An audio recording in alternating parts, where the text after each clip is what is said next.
Hello friends, wizards, witches and muggles. Welcome back to my channel. I hope you're all doing really well. So today I thought that I would do a Q&A. It's been a long time since I've done one of these.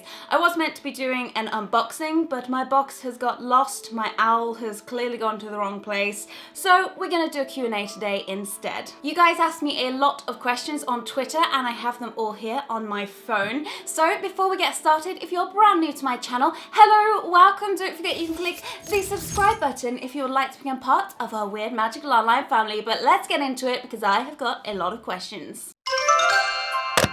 Okay, so the first question comes from Emma and she said, if you could have one magical pet, what would it be? I want to say an okami because they are just so stunning. I love the colours of all of their feathers. It's like a cross between a snake and a bird. I just think they're really, really magical. I love that they can change size to fit their environment. But if I couldn't have one of those, I think I would probably choose a niffler, though I don't know how good they would be at being pets because they're very mischievous and they steal everything. But yeah, so those are the magical creatures that I really like. What countries do you want to visit? I mean, if I was to give a really broad answer, it would be to visit as many countries as possible. But ones off the top of my head, I really want to visit Italy. I want to visit New York, Australia, I think, as well.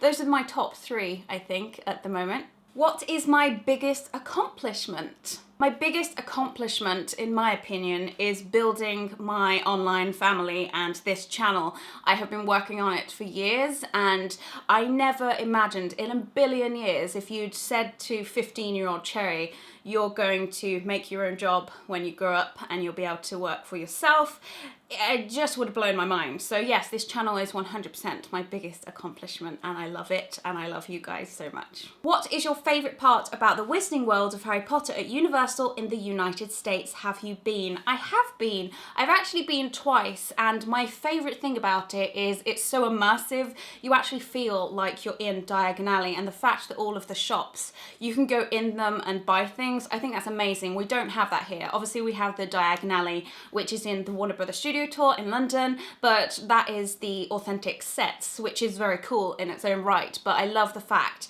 that you can go into places and yeah, it's just really cool. The American Wizarding World is 100% my favourite place to go. What career would you go into after Hogwarts? This is hands down really easy for me. I would love to work with magical creatures, so I would love to just take care of them. Maybe if there's a magical creature vet, that would be cool.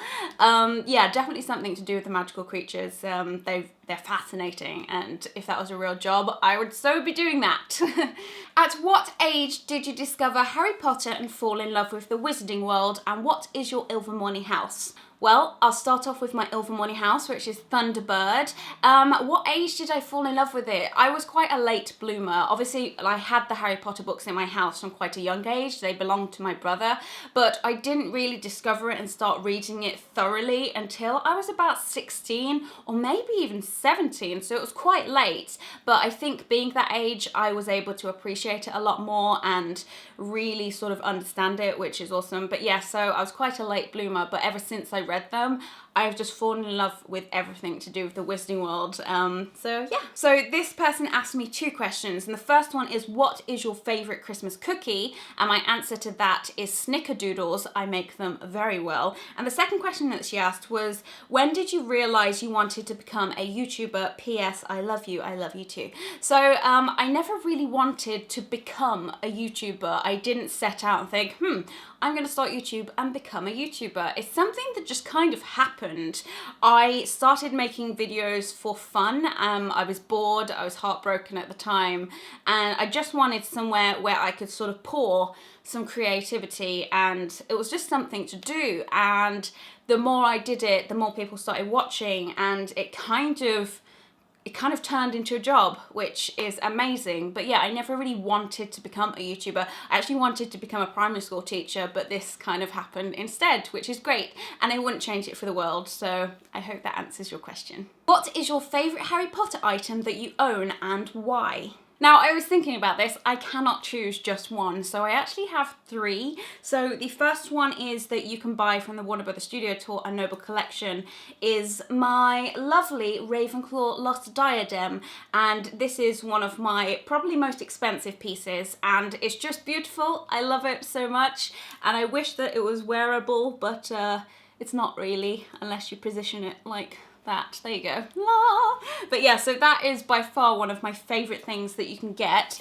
And my other favourite things have to be things that you cannot get anymore. And I'm really sorry because I know so many people really want to get their hands on these, but they're not being sold anymore. But the last 4 of them, in fact, got auctioned off for Lumos and made thousands of pounds. But I am so lucky that I have 2 copies. So the first one is my advanced potion making book. These are made by my friend Jack, who is Alarm 18, and it's their full books. You've probably seen them on my channel before, but this one is absolutely beautiful, and it's probably one of my most prized possessions now.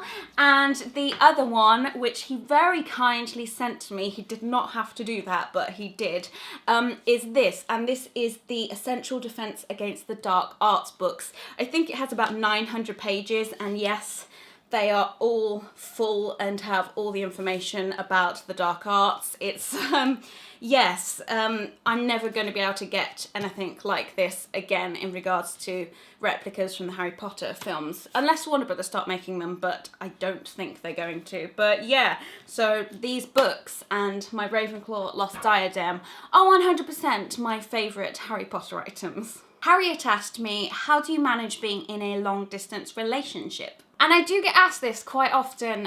So me and Peter are long distance. I do see him as regularly as possible. We usually see each other every 2 weeks, sometimes every weekend. But this month I haven't seen him at all, so I haven't seen him for a whole month, and I'm so excited to see him soon for Christmas. We're going to spend a lot of time together over the Christmas holidays. So yeah, how do we deal with it? I mean, my biggest answer to that is communication.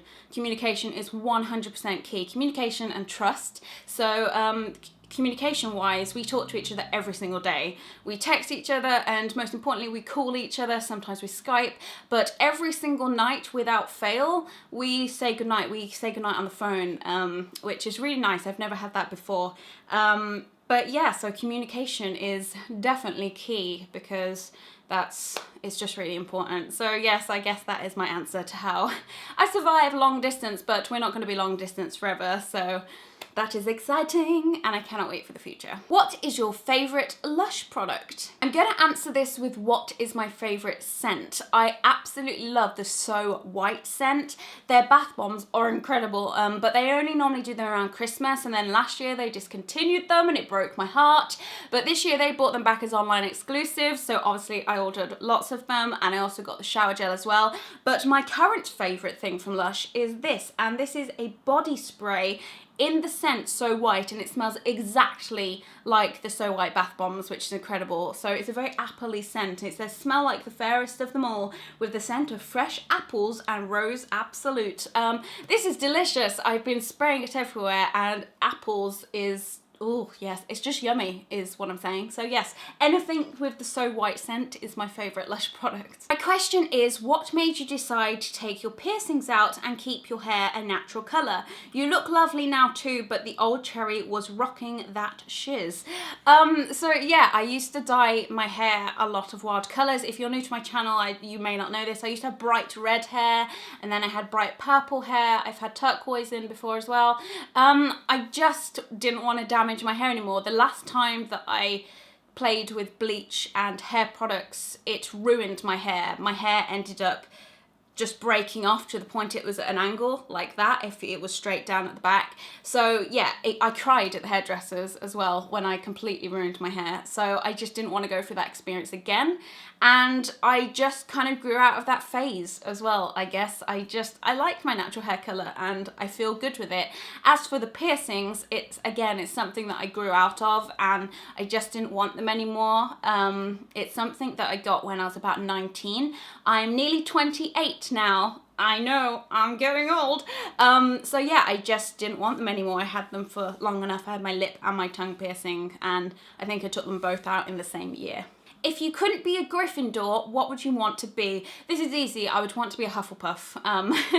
If I wasn't a Gryffindor, I definitely would be a Hufflepuff because I've done multiple tests and I'm sometimes Hufflepuff. My mum's a Hufflepuff, my dad's a Slytherin, and both me and my brother are Gryffindors. But yes, I think if Gryffindor wasn't a thing and I had to choose between Ravenclaw, Slytherin and Hufflepuff, I think it would be Hufflepuff. I'm not smart enough for Ravenclaw and I'm not mean enough for Slytherin or cunning or any of their traits that I don't really have. Though I am ambitious. I will say that I'm ambitious, but yeah, Hufflepuff, 100%. I love me some Hufflepuffs. What are your plans for 2018 in life, for your channel, or whichever?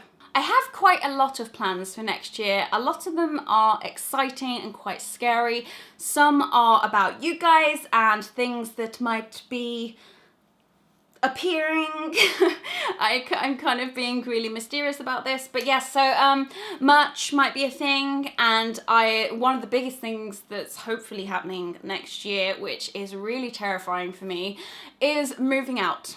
Me and Pete want to move in together next year, so that might happen next year. If it does, I'm sure there'll be some moving vlogs.